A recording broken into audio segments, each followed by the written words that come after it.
Welcome to journalist Madhu. Pawan Kalyan ఈ పేరు వినగానే రాష్ట్రంలోని యువత చేసే హడావిడికి అడ్డుకట్ట వేయలేని పరిస్థితి. మొదటి నుండి ఆయనకున్న దూకుడు స్వభావం ఈరోజు ఆయన్ను రాష్ట్ర మరియు దేశ రాజకీయాల్లో కీలకంగా వ్యవహరించేలా చేశాయి. సినిమాల్లో ఉన్నప్పుడే ఆయన పవర్ స్టార్గా అభిమానులను సొంతం చేసుకొని రాజకీయాల్లోకి వచ్చిన తర్వాత జనసేనానిగా మారిన అభిమానుల్లో ఆయన పట్ల క్రేజ్ మాత్రం అస్సలు తగ్గలేదు.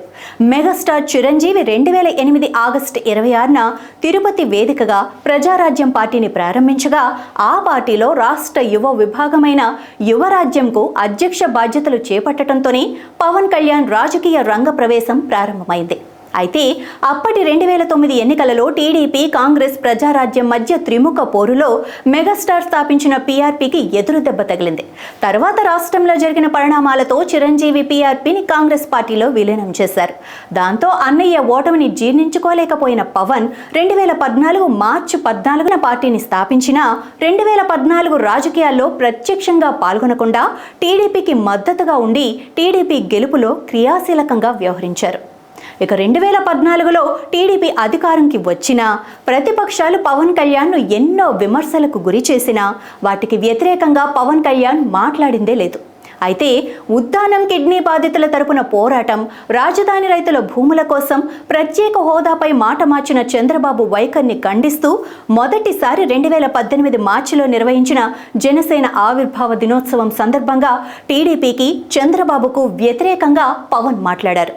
అయితే పవన్ కళ్యాణ్ తన లక్ష్యం అధికారం కాదని ప్రజలకు సేవ చేయటమే అని మొదటి నుంచి చెప్తూ వస్తున్నారు.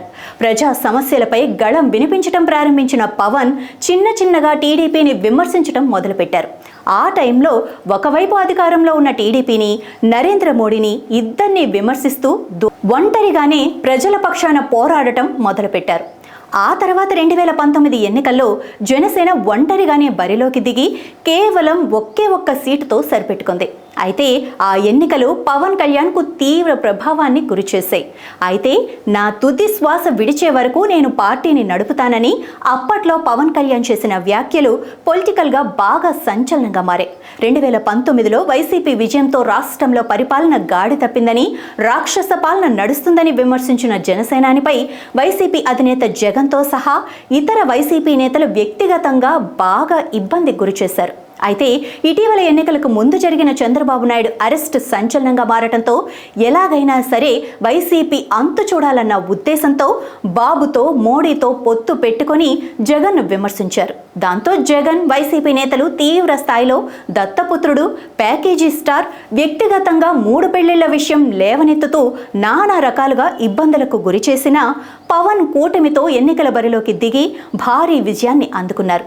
ఏదేమైనా రాష్ట్ర రాజకీయాల్లో పవన్ ఒక సంచలనంగా మారారు. సొంత పార్టీ పెట్టి కూడా ఇతర పార్టీలను కలుపుకొని ఎన్నికల్లో దిగటం అనేది పవన్ కళ్యాణ్ స్థాయికి తీరని లోటని రాష్ట్ర ప్రజల్లో వైరల్ అవుతున్న మాట